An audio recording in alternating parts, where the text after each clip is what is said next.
ब्रह्मानंदं परमसुखदं केवलं ज्ञानमूर्तिं द्वन्द्वातीतं त्रिगुणरहितं तत्समस्यादिलक्ष्यम् एकं नित्यं विमलमचलं सर्वधी साक्षीभूतं भावातीतं गगनसदृशं सद्गुरुं तं नमामि। ॐ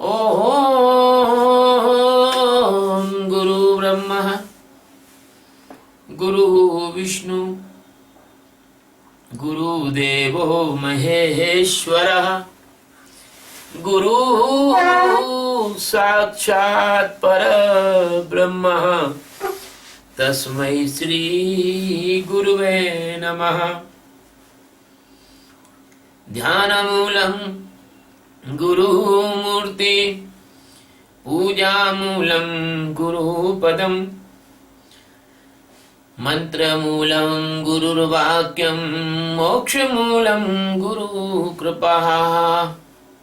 सद्गुरु भगवान की जय, स्वामी जी महाराज की जय। शिवोहम। आज हम गीता के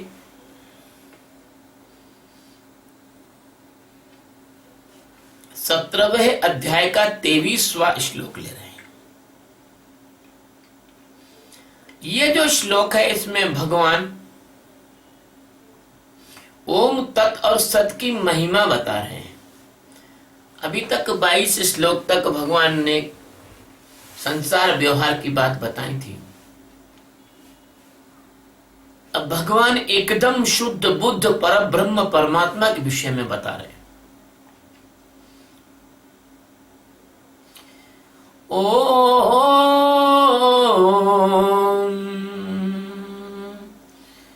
तस्दिति निर्देशो ब्रह्मण स्त्रिय विधि स्मृतः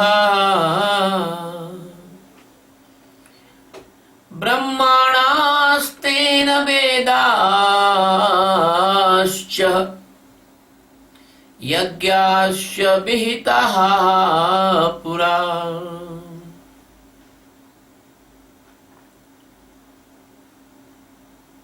ओम तत्सत् इति निर्देशः ब्रह्मणः त्रिविधः स्मृतः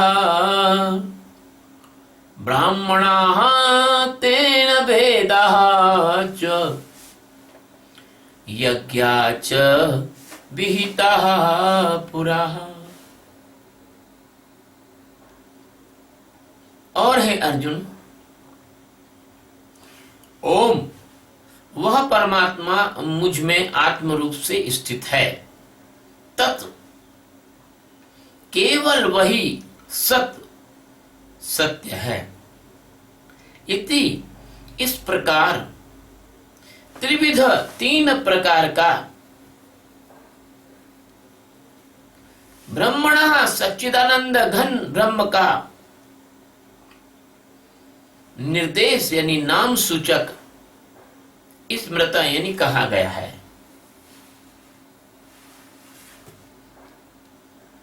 तेन यानी उसी से, पुरः यानी प्राचीन सृष्टि के आदिकाल में, सृष्टि के आदिकाल में, ब्राह्मण यानी ब्राह्मण ग्रंथ जो ज्ञान के ग्रंथ हैं, च तथा वेदाश्च और वेद, यज्ञाश्च और यज्ञ, विहित यानी रचे गए। ये इस श्लोक का शाब्दिक शब्दार्थ है। इसका शब्द का पूर्णार्थ यह है कि वह परमात्मा मुझ में आत्म रूप से स्थित है, केवल वही सत्य है। इस प्रकार तीन प्रकार का सच, चित और आनंद ब्रह्म का नाम सूचक ओम तत्सत कहा गया है।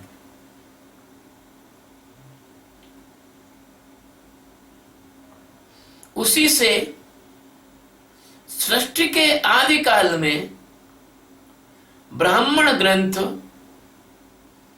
वेद आदि तथा यज्ञ आदि रचे गए हैं।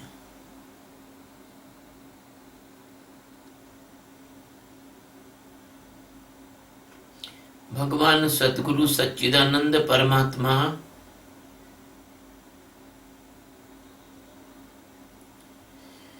जो अनंत अनंत कोटि ब्रह्मांडों के एकमात्र मालिक,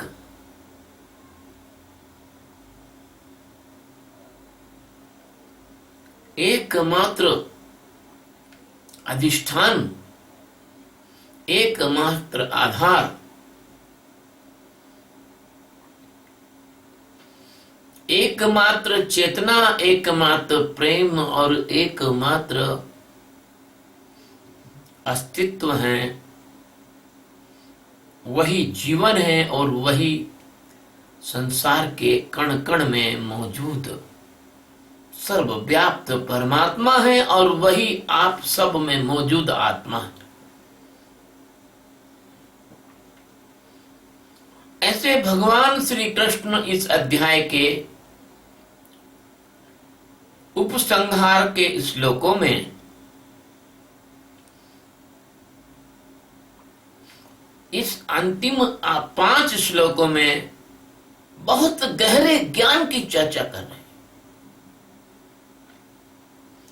आप कभी ओम बोल के देख लेना। ओम जब बोलेंगे तो उसमें 3 प्रकार की ध्वनि आएगी।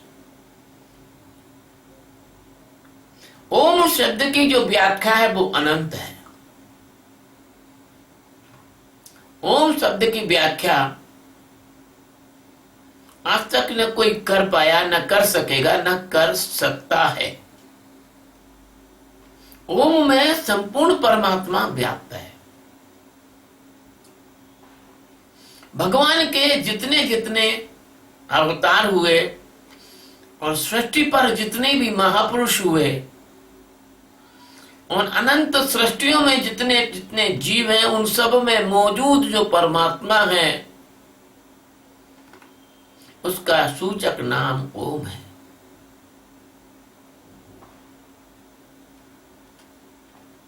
अब कैसे हम भगवान के अनंत अवतारों के बारे में बता सकते हैं?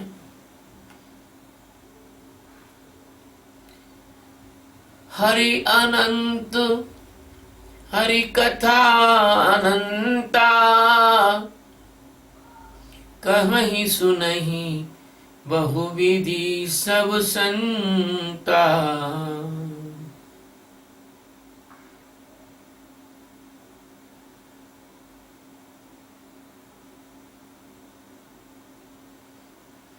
जिसको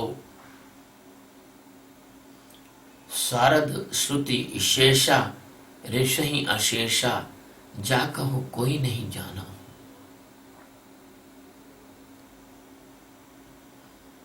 जेह दीन प्यारे वेद पुकारे, द्रवहु सुश्री भगवान। परमात्मा सच्चिदानंद जिसको सरस्वती, शेषनाग और जितने भी ऋषि और मुनि हुए हैं उन्होंने संपूर्ण रूप से इसको नहीं जाना है। उनका विस्तार किसी को भी नहीं मालूम। वो कहां से आता है, अवतार लेता है, कहां चला जाता है, किसी को पता नहीं। ऐसे परमात्मा के बारे में, ओम के बारे में चर्चा करना सूरज को दीपक दिखाने के समान है। लेकिन जितना मैंने अपने आत्म रूप को जान के जाना है तो मैं आपको बता सकता हूं। ओम का मतलब है कि वो ओम यानी वह, ओ उप और म 3 ध्वनियां हैं। ओम मतलब वह परमात्मा, उ मतलब हूं, म यानी मैं। मैं ही वह परमात्मा हूं, मेरे अंदर ही वह परमात्मा है। ओम का मतलब होता है शिवोहम, ओम का मतलब होता है सोहम, ओम का मतलब होता है अहम ब्रह्मास्मि, ओम का मतलब होता है मेरे अंदर परमात्मा मेरी आत्मा के रूप में विराजा हुआ है, यह ओम है। और भी कहें कि ओम, इसलिए तो कहते हैं आत्मज्ञान कर लो तो सब कुछ हो गया। आत्मज्ञान करने से ओम का मतलब आपको समझ में आ जाएगा। ये जो सृष्टि है ना, तो वैज्ञानिक कहते हैं इसमें बिग बैंग की ध्वनि हुई थी सबसे पहले। ये बिग बैंग वोंग कुछ नहीं है, ये ओम की ध्वनि हुई है। कभी भी देख लो, हम कोई भी मंत्र कोई भी चीज ओम से शुरू करते हैं। शंख में आवाज आती है तो ओम की आती है। ये सृष्टि की प्रथम ध्वनि है। सृष्टि का आकार मुझे लगता है, ऐसा मुझे अनुमान लगता है कि सृष्टि का नक्शा भी ओम की तरह ही है।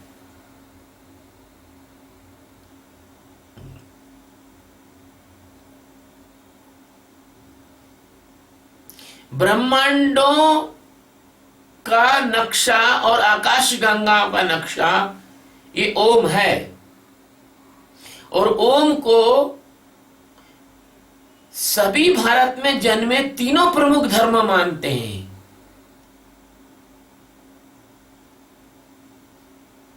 भारत में जन्मे सनातन धर्म से निकले तीनों धर्म शाखाएं, हिंदू शाखा, बौद्ध शाखा, जैन शाखा, और इससे निकले सिख, सभी लोग इसी ओम को मानते हैं। एक ओंकार सतनाम सिख लोग कहते हैं। जपू जी साहब के शुरू में यह मंत्र आया है। हिंदू सारे मंत्रों का प्रारंभ ओम से ही करते हैं। बौद्ध भी सारे मंत्रों का प्रारंभ ओम से भी करते हैं। जैन भी सभी मंत्रों का प्रारंभ ओम से करते हैं। अरहम बोलते हैं, ओम बोलते हैं, और हम भी बोलते हैं कि ओंकार बिंदु सहितम व्याप्तम येन चराचरम तत्पदम दर्शितम येनम तस्मै श्री गुरुवे नमः। ओम सच्चिदानंद परमात्मा सद्गुरु का नाम है, मेरे गुरु महाराज का नाम। दीन बंधु दयालु दीनों के नाथ भगवान का नाम ओम है, जिनका नाम लेकर गुरु महाराज की जय बोलकर मैं सारे प्रवचन प्रारंभ करता हूं। और संसार के समस्त शुभ कार्य और समस्त मंत्र ओम से प्रारंभ होते हैं। इसलिए ओम से पवित्र कुछ भी नहीं, ओम से पवित्र, ओम से दिव्य, क्योंकि वह ये बताता है। ओम शब्द नहीं है, ओम तो शब्दातीत है। वो बताता है कि परमात्मा शब्दातीत है, ओम शब्द नहीं है।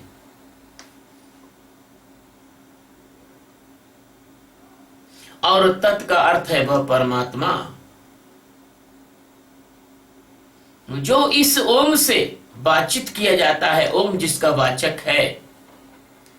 तत् का मतलब है वही परमात्मा जिसको ओम के द्वारा इंगित किया जाता है, ओम के द्वारा जाना जाता है, ओम के द्वारा जो वो ध्वनित होता है, ओम के द्वारा जो प्रदर्शित होता है, ओम के द्वारा जिसके होने का बोध लगता है, वह ओम परमात्मा तुम्हारे अंदर तुम्हारी आत्मा के रूप में मौजूद है। वही वही वही वही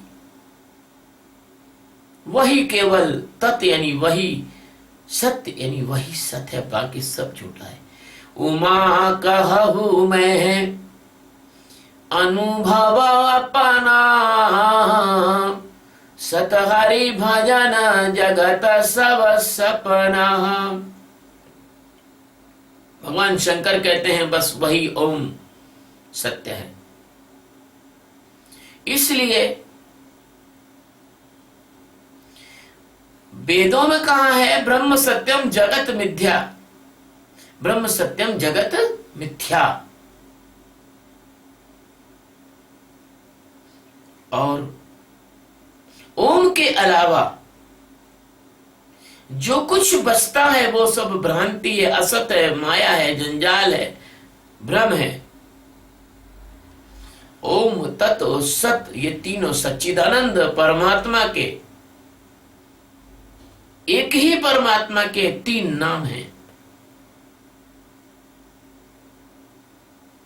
ओम कर्ता होकर अकर्ता है, ओम भोक्ता होकर अभोक्ता है, ओम अस्तित्व होकर नहीं मालूम पड़ता। उसको मालूम करने के लिए व्यक्ति को आत्मज्ञान, आत्म साक्षात्कार करना होता है। इस परमात्मा ओम का जप करने से काम नहीं चलेगा, इसके निमित्त से तप करने से काम नहीं चलेगा, इसके निमित्त से पुस्तक पढ़ने से काम नहीं चलेगा। इसको तो जानना ही होगा, जाने बगैर कुछ नहीं हो सकता। जही जाने सुता ही जनाही, और जानत तुम ही हो जाही। परमात्मा को जानना है, नहीं अपने आप को जानना, क्योंकि परमात्मा ही आपका आपा है, परमात्मा ही आपका जीवन है, परमात्मा ही आपकी आत्मा है, परमात्मा ही आपकी मौजूदगी है, परमात्मा ही एकमात्र अस्तित्व है, परमात्मा ही आपके अंदर मौजूद चेतना है। क्योंकि ओम है, वही ओम तुम्हारे अंदर है। कहते हैं ना कि तुझ में ओम, मुझ में ओम, सब में ओम समाया है। सबसे कर लो प्यार, जगत में कोई नहीं पराया है। तुझ में राम, मुझ में राम। भगवान सदगुरु गीता के इस अध्याय में, 17वें अध्याय के इस 23वें सूत्र में स्पष्ट रूप से बता रहे हैं कि सब में बस यही ओम समाया है। और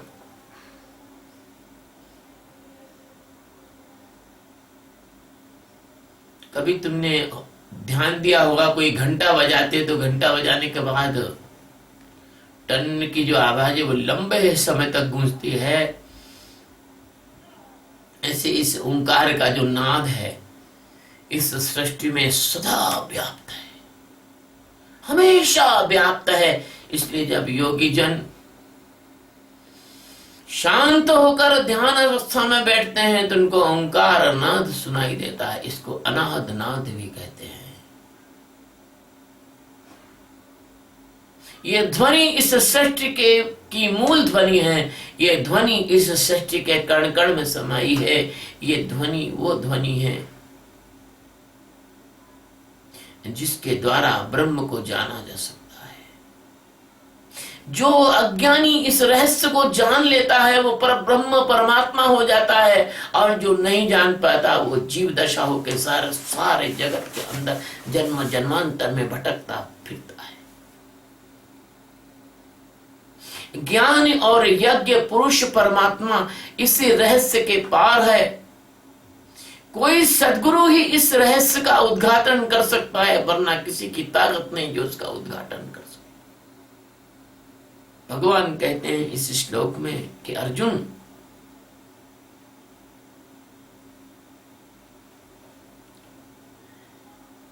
ये ब्रह्मणा त्रिविधा स्मृतः, ये सच्चिदानंद ब्रह्म का 3 प्रकार से स्मरण करने का तरीका है, भगवान को याद करने का तरीका है, भगवान को जानने के लिए इन 3 प्रकार के सोपानों के बीच में से गुजरने का तरीका है।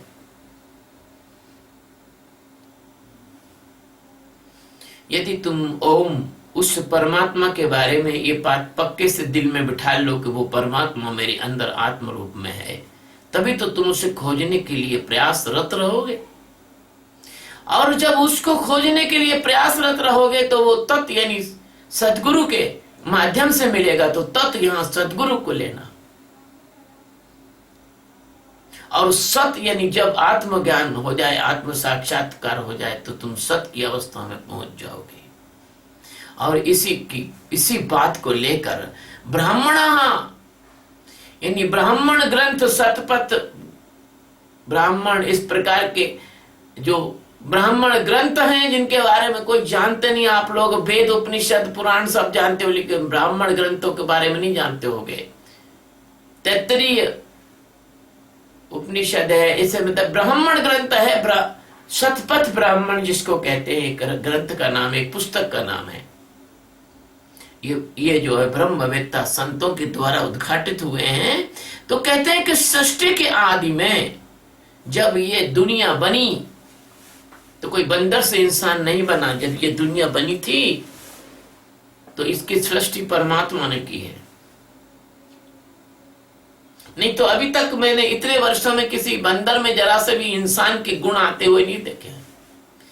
ये डार्विन, लैमार्किज्म, ये सब जो है हाइपोथेसिस है। लोगों को मूर्ख बनाया गया है। ताकत और तर्क के बल पर लोगों के दिमाग में ठूसी हुई मिथ्या धारणा है। ये सृष्टि बनी है तो इसी तरह से बनी है कि परमात्मा भगवान ने किसी को, ब्रह्मा को नियुक्त किया और उसने सृष्टि की रचना उसी प्रकार की जैसे छोटे बच्चे हाथी, घोड़े, गधे इत्यादि मिट्टी से खिलौने बनाते हैं, ऐसे उन्होंने बनाया। और इस जगत में ब्रह्म तत्व मौजूद था। उससे कहीं चेतन हो गया जगत, कहीं अचेतन हो गया, कहीं जड़ हो गया, कहीं चैतन्य हो गया। तो जब सृष्टि के आदिकाल में ब्राह्मण ग्रंथ जो डायरेक्ट परमात्मा के द्वारा कही गई वाणियां थी, उसका जो संग्रह है वो ब्राह्मण ग्रंथ। फिर वेद आदि, भगवान के भक्तों ने भगवान को विविध रूपों में उनकी प्रार्थना की, उनकी स्तुति की, ऋचाएं, कंडिकाएं, ऋग्वेद, यजुर्वेद, सामवेद, अथर्ववेद, इन वेदों की रचना हुई। और इसके बाद में यज्ञादि, भगवान को जानने के लिए ऋषि मुनियों ने जो प्रयत्न किए, जो तपस्या की, जो विधियां बताई, जो उनको लिए परिशुद्धि के लिए, शुद्धता के लिए, अच्छे वातावरण बनाने के लिए, जो अग्नि देवता के अंदर सुगंधित द्रव्य डालकर और इस अपने वातावरण को शुद्ध और स्वस्थ बनाने के लिए प्रयास किए गए। और तमाम प्रकार की वैज्ञानिक, टेक्निकल और तमाम प्रकार की आध्यात्मिक तकनीकी विधियों को संसार के सामने रखा गया, उनको यज्ञादि कहते हैं। तो इस प्रकार से ये तीनों मार्गों की, इस मार्ग की रचना हुई। ये तीनों प्रकार की विधाओं की रचना हुई। ये तीनों प्रकार के ज्ञान के संवाहकों की रचना हुई। और ये तीनों प्रकार के ज्ञान के संवाहक तुम्हें एक ही मार्ग में मिल सकते हैं। उसका नाम है साक्षी का ध्यान।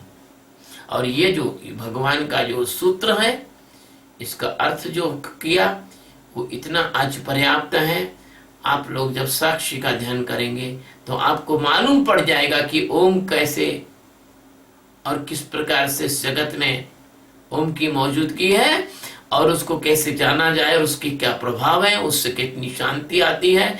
और ओम को जानने के लिए अपने अंदर मौजूद परमात्मा, वही उसको ओम कहा गया, उसको जानने के लिए आपको साक्षी का ध्यान करना होगा। और साक्षी का ध्यान करने के लिए आपको किसी सतगुरु की शरण में आना होगा। मैं साक्षी का ध्यान सिखाता हूं आपको। साक्षी का ध्यान सीखने के बाद 3-4 महीने आप मन मार के जबरदस्ती अगर साक्षी का ध्यान कर लेंगे तो आप देखेंगे कि आप तनाव से मुक्त हो गए। जब आप तनाव से मुक्त हो जाएंगे तो आप देखेंगे कि उसके साथ ही आपको शांति प्राप्त हो रही है। आप शांत रहने लगे हो, आपको अच्छा लगने लगा है। अब जब तनाव से मुक्त हो जाएंगे, आपको शांति प्राप्त हो जाएगी, तो आपको पता लग जाएगा कि आपके शरीर की समस्त सिस्टम, समस्त अंग अच्छे से काम करने लग गए हैं। आपकी बीमारियां धीरे धीरे जा रही हैं। आपको blood pressure, heart attack, angina, diabetes, आपको नींद नहीं आना, भोजन नहीं पचना, ऐसी कोई बीमारी आपको ध्यान करने के बाद नहीं होगी।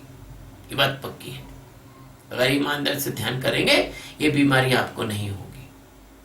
और आप मानसिक तल पर बहुत स्वस्थ हो जाएंगे। आपको किसी भी प्रकार के फोबिया यानी डर नहीं रहेंगे, मेनिया यानी ऐसा पागलपन नहीं रहेगा। आपको किसी भी प्रकार के जो है डिप्रेशन नहीं रहेगा। आप ना तो खुद आत्महत्या कर सकते हैं, ना किसी दूसरे को करने देंगे। आपके पास साथ आपके प्रभाव में जो जो आएगा उसको ये प्रसाद, ये कृपा मिलती चली जाएगी।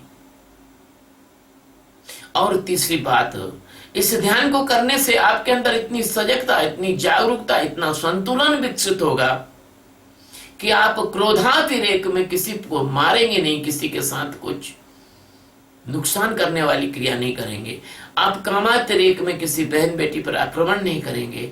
आप लोभातिरेक में रिश्वत नहीं लेंगे। स्विस बैंक में पैसा जमा नहीं करेंगे। अरे धिक्कार है उन लोगों को जो अपने देश का पैसा बाहर जमा कर रहे हैं और वो मर तो गए, मर जाते वो पैसा वहीं रह जाता उनका। इसलिए आप भ्रष्टाचार नहीं करेंगे, आप अनाचार नहीं करेंगे, आप व्यभिचार नहीं करेंगे, आप आचरण भ्रष्ट जीवन नहीं जिएंगे। अगर इस प्रकार से शारीरिक, मानसिक और संवेगात्मक स्वस्थता लोगों को आ जाएगी इस ध्यान के माध्यम से, तो क्या बुरा है कि हम इस ध्यान को पूरे संसार के लोगों को समझाएं, पूरे संसार के लोगों को सिखाएं। यदि हम शांत हो सकते हैं तो संसार के और हमारे भाई बहन शांत क्यों ना हो। यदि हम चैतन्य हो सकते हैं तो वो भी चैतन्य क्यों ना हो। यदि हम अपने अंदर जागरूकता, अवेयरनेस विकसित कर सकते हैं, उनके अंदर क्यों ना विकसित करें। यही सब सोचकर हमने एक मिशन अपने ऊपर रखा है जिसका नाम है ध्यान के द्वारा विश्व शांति, वर्ल्ड पीस बाय मेडिटेशन। और ये ध्यान कैसा? मेडिटेशन ऑफ अवेयरनेस, जागरूकता का ध्यान। आप सब लोग यदि साथ दें तो इस ध्यान को यदि हम पूरे विश्व में फैला सकें तो देखना एक दिन ऐसा आएगा जब अधिक से अधिक लोग इस ध्यान को करेंगे, वो शांत होंगे, आनंदित होंगे, स्वस्थ होंगे। तो क्या आवश्यकता पड़ेगी कि कोई देश एक दूसरे के प्रति युद्ध में उतरेगा। सब बैठ के टेबल पर ही अपना काम कर लेंगे, समझा देंगे एक दूसरे को। और जो पाश्विक शक्तियां हैं अगर वो सिर उठाएंगे तो सब मिलकर उसका सामना करेंगे। प्यारे मित्रों, अंधकार तो सिर्फ इसलिए है कि तुमने प्रकाश नहीं जलाया है। इस जगत में इतना दुख, अनाचार, इस अशांति इसलिए है कि तुम ध्यान नहीं करते हो, तुम ज्ञान नहीं प्राप्त करते हो। यदि तुम सब ज्ञानी हो जाओ तो क्या ये मजाल है कि इस जगत में इतनी अशांति, दुख और तनाव हो। अगर आप मेरा साथ देना चाहो तो मैं दोनों हाथ फैलाकर आपको आमंत्रित करता हूं, आओ अपन सब मिलके भगवान का ये काम करेंगे। पूरे संसार में इस ज्ञान का प्रचार प्रसार करके सारे जगत को एक परिवार, वसुधैव कुटुंबकम मानकर लोगों के अंदर इस ज्ञान का प्रकाश फैलाएंगे और ये अंधेरा दूर जाएगा इस जगत से। जो आज ये जगत इस अंधेरे को मजबूर होकर सहने को मजबूर है, तो अपन सब इस जगत की इस मजबूरी को समाप्त करके लोगों को तनाव रहित, शांत और आनंदित और प्रेमी वातावरण तैयार करेंगे। और सब पूरा संसार हमारे परिवार, हमारे भाई बहन है। इस भाव से मैं आप सबको आमंत्रित भी करता हूं और आपसे निवेदन भी करता हूं कि ये जो प्रवचन है ये हम YouTube के एक चैनल पर रख रहे हैं जिसका नाम है स्वामी सच्चिदानंद। उसमें गोल घेरे में मेरा फोटो है। आप लोग जरूर सब्सक्राइब करें। आपका सब्सक्रिप्शन हमारा हमारा आधार है, हमें ताकत मिलती है। और हम आपसे एक निवेदन और भी करें कि सब्सक्रिप्शन फ्री है, कुछ आपको पैसा लगने वाला नहीं। और आप इन वीडियो को डाउनलोड करें, खुद सुने, औरों को सुनाएं, दीपक से दीपक जलाएं। इस ज्ञान का प्रचार प्रसार अधिक से अधिक करें। भगवान ने चाहा तो अपन इस ज्ञान के बहुत सारे जानकार लोगों को, ज्ञान के इस ध्यान के शिक्षकों को पूरे संसार के प्रत्येक देश में, प्रत्येक शहर में भेजेंगे, ताकि इस भारत के गहन से गहन और बेशकीमती संपदा को अपन सारे संसार में बांट सके। हमें विश्व गुरु बनने की कोई वासना नहीं, लेकिन जब हम सब लोगों का जीवन गुरुत्व की ओर ले जाएंगे, ज्ञान की ओर ले जाएंगे, तो अपने आप लोग कहेंगे कि हाँ, ये विश्व गुरु है। किसी पुत्र का पिता होना, अपने आप पुत्र कहेगा कि ये मेरे पिता है। तो ऐसे ही ये भारतवर्ष इस समस्त संसार का गुरु था, है और रहेगा, लेकिन दंभ से नहीं, प्रेम से, अज्ञान से नहीं, ज्ञान से, हथियार से नहीं, स्नेह से, लड़ाई झगड़े से नहीं, समझ और ज्ञान से। शिव शिव। मेरे सतगुरु